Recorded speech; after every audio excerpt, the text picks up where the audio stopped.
Hi, my name is Jack, and I've got about 3 minutes to talk to you about transitions.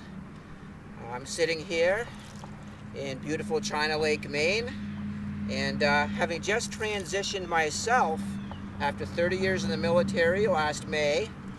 I've been retired for about 10 months now. And as you can see, I'm doing quite well here. There was no spontaneous human combustion. There was no Armageddon. It was not that easy though. So I thought I could share with you some of the things that I learned over the last 10 months of transitioning. And I've put together, of course, as all military people do, an acronym for you to help you remember important points of transitioning. And we should begin by acknowledging the fact that we in the military really have the opportunity to live three distinct lives within one lifetime. We have our lives before the military, our lives during the military, and our lives after the military. There is life after the military, and that's what we're going to talk about. This is time that you've earned for you and your family, having served faithfully and honorably for this great nation. So let's talk about the points of transitioning. As you can see, the state of Maine right now is in a point of transition itself as we're getting closer to spring. It's about 55 degrees out here, downright balmy. The ice is going out, and it's just a beautiful day to talk to you. So let's start with T.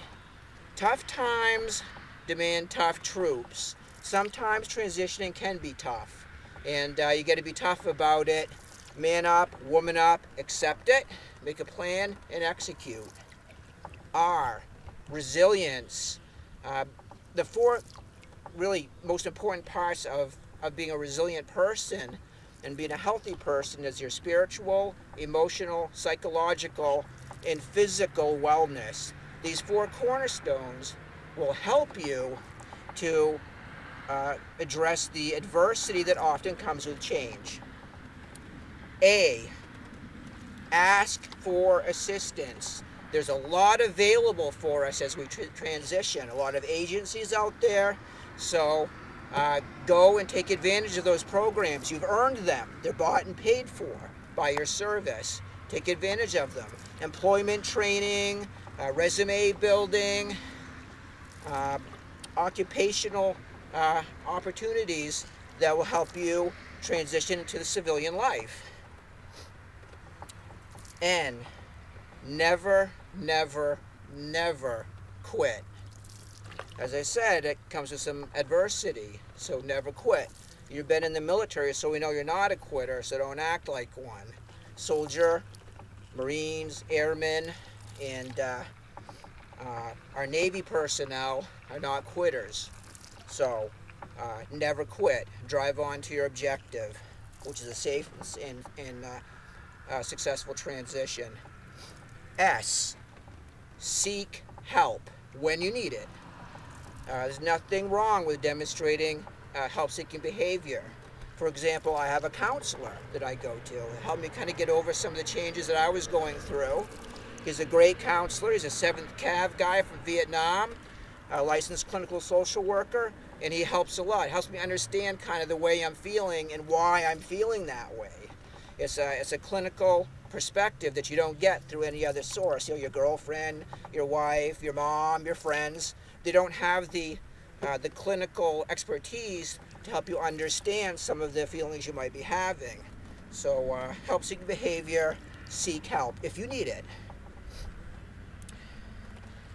I, initiative. Get out there and get moving. A lot of our veterans become somewhat sedentary when they come to the point of their transition. It's okay to take a little break coming out of a deployment or coming out of a tour overseas or just off active duty. But don't let that become your lifestyle. Seize the initiative, make a plan, take an azimuth, and move out smartly. T, talk. Talk to people.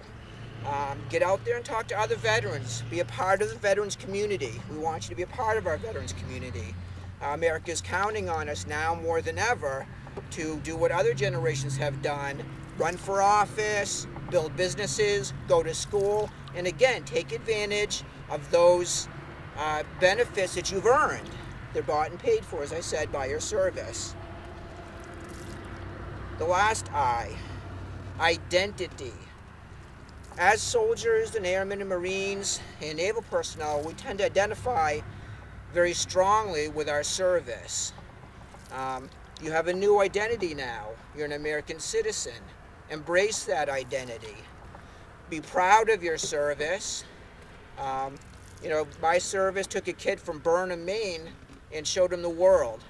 Things that I never would have been able to see and experience, and be a part of a brotherhood and a sisterhood that I will always cherish. But I'm okay being Mr. Mosher here now, too. You can see I'm doing okay here. It's all right. Not exactly suffering. Oh, outside, where we are right now. Get outside. Really what we're talking about is you being out and finding those things that give you peace and joy.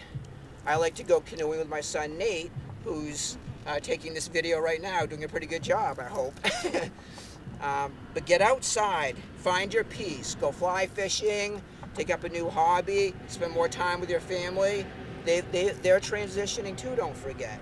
So we're going to come about here, naval personnel, and I'll finish this up as rapidly as possible, as I expect I'm over 3 minutes right now. The last point is N. It's your new normal. Embrace that new normal. We spent the majority of our adult lives serving in a very familiar environment, surrounded by people we know and love, a routine that was very challenging and rewarding. But your new normal can be just as satisfying as mine is right now. And I hope that you have that new normal and you settle into it and kind of tend your own garden, as they say, and find peace and satisfaction doing that new normal. The other N I would have added is no one is left behind. We didn't leave anybody behind in combat. We don't leave anybody behind now. If you see a brother or sister out there struggling, step up and help them. Nate, there's a beautiful osprey over your right shoulder right now. That's okay. We'll finish up here. No one is left behind, overseas or here at home. I don't need to get into the whole discussion of suicide, but what a tragedy it is for us to survive multiple deployments only to come home and not survive here. So no one gets left behind in combat. Nobody gets left behind here. Reach out and help a brother or sister when they need it. Lastly, I want to wish you the best. God bless you for your service. You are precious, irreplaceable, and a national treasure. I wish you the best in your transition and in your new life as an American citizen outside of the military, and invite you to join me as part of the next greatest generation who can be proud of this long war we fought and proud of our service. So think about those words that are associated with transition, and I'll stop here and wish you the best. God bless you.